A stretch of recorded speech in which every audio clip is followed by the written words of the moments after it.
اعوذ باللہ من الشیطان الرجیم بسم اللہ الرحمن الرحیم رب اشرح لی صدری ویسر لی امری واحلل عقدۃ من لسانی یفقہوا قولی ربی زدنی علما۔ السلام علیکم ورحمۃ اللہ وبرکاتہ اسٹوڈنٹس، میں آپ کی ٹیچر نبیلہ کنول، اور آج آپ لوگوں کی جو اردو کی ڈائری جا رہی ہے وہ ہے، آج اس کے بارے میں ہم بحث کریں گے۔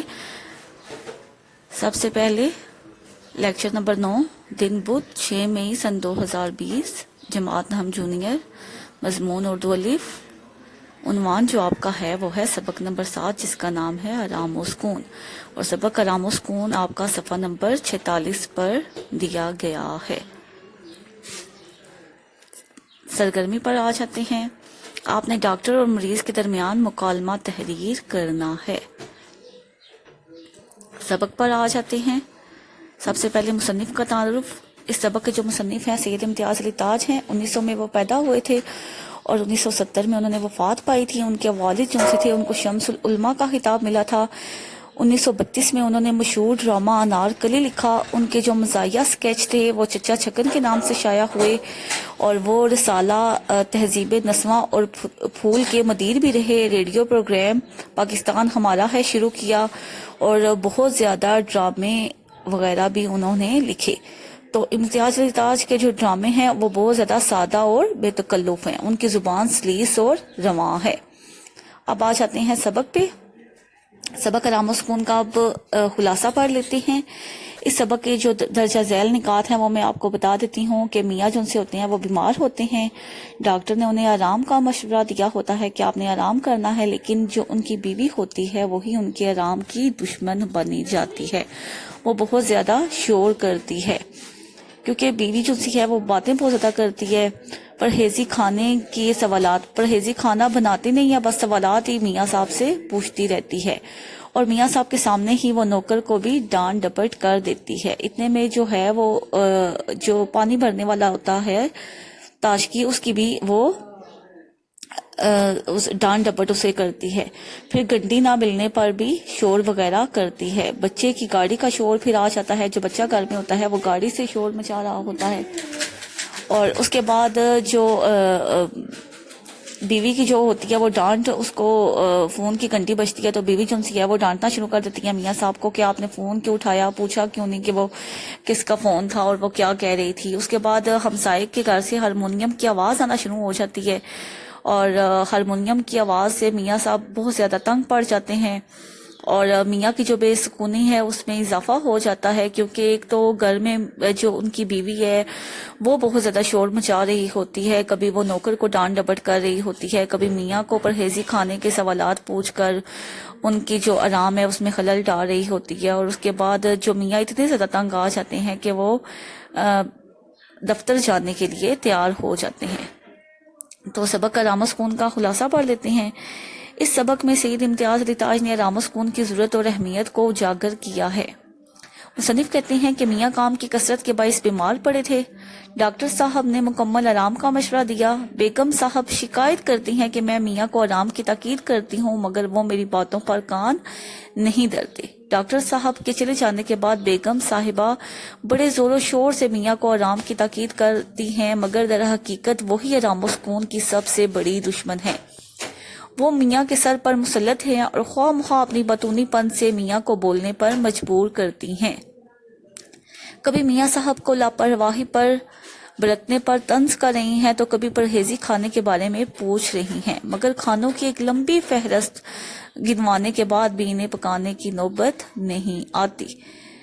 تو کھانے کے بارے میں تو وہ ان سے پوچھتی رہتی ہیں کہ آپ کو جن سا ہے وہ ڈاکٹر نے اتنے یہ کھانے کا کہا ہے، یہ جوس کہا ہے، یہ آپ نے دوا کھانی ہے، لیکن وہ پکاتی کچھ بھی نہیں ہے۔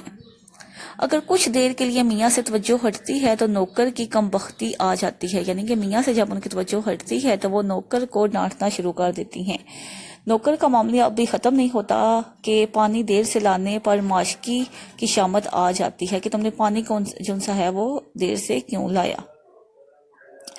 اس کے بعد جون سا پھر کیا کرتے ہیں کہ جب پھر گھنٹی گم ہو جاتی ہے، وہ میاں صاحب کو ڈانٹتی ہیں کہ آپ نے گھنٹی جو سی ہے وہ کہاں رکھ دی ہے۔ ابھی یہی باتیں ہو رہی ہوتی ہیں کہ گودام سے جو ریٹھے کوٹنے کا شور پیدا ہوتا ہے، بیگم صاحبہ اس سے بھی زیادہ شور مچا کر میاں کے کمرے سے ہی ملازم کو ڈانٹنے لگتی ہیں۔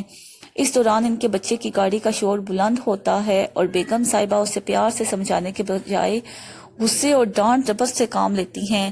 اب پھر کیا ہوتا ہے کہ جب وہ بچے کو ڈانٹتی ہیں ان کی بیگم صاحبہ، تو بچہ رونے لگتا ہے، جس سے شور میں مزید اضافہ ہوتا ہے۔ اچھا جی، پھر آگے دیکھیں کیا ہوا۔ بیگم صاحبہ کمرے سے باہر چلی جاتی ہیں، مگر میاں کی قسمت میں سکون کہاں۔ فون کی گھنٹی بجنے سے میاں کو خود ہی اٹھنا پڑتا ہے۔ بیگم صاحبہ کو معلوم ہوتا ہے کہ ایک نیا طوفان برپا کر دیتی ہیں کہ فون سننے کے لیے کیوں اٹھے، اور اگر اٹھ ہی گئے تھے تو فون کرنے والے کا نام کیوں نہ پوچھا۔ اتنے میں ساتھ والے گھر سے ہارمونیم کی آواز آنے لگتی ہے۔ وہ ہارمونیم پر گانا گا رہا، بے سورا گانا گا رہا ہوتا ہے اور میاں کے آرام میں خلل پڑتا ہے، اور ساتھ ہی بچے کے رونے کی آواز، عین اس وقت فقیر کی صدا، سب مل کر میاں کو گھبرا دیتے ہیں۔ بیگم صاحبہ میاں کا احساس کرنے کے بجائے سب کی ڈانٹ ڈپٹ کرتی ہیں، جس سے شور کم ہونے کے بجائے زیادہ ہو جاتا ہے۔ یہ سب میاں کی برداشت سے باہر ہو جاتا ہے۔ مجبوراً وہ اپنی ٹوپی اور شیروانی طلب کرتے ہیں اور آرام و سکون کے لیے دفتر کی راہ لیتے ہیں۔ اب اسٹوڈنٹس آ جاتے ہیں مشق کی طرف۔ مشق میں یہ آپ لوگوں کے کوشچنس دیے گئے ہیں، یہ سارے ان کے آنسرس بھی جو سے ہیں وہ سلائڈس پہ آپ کو نظر آ رہے ہوں گے۔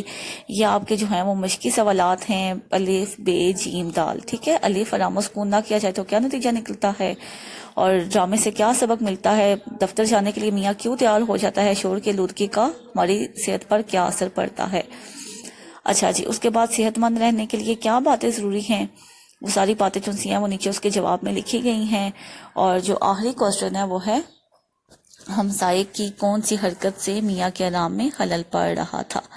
تو یہ جو ہے وہ آپ کے سارے کوسچنس کے آنسرز بھی سلائڈس پہ آپ کو نظر آ رہے ہوں گے۔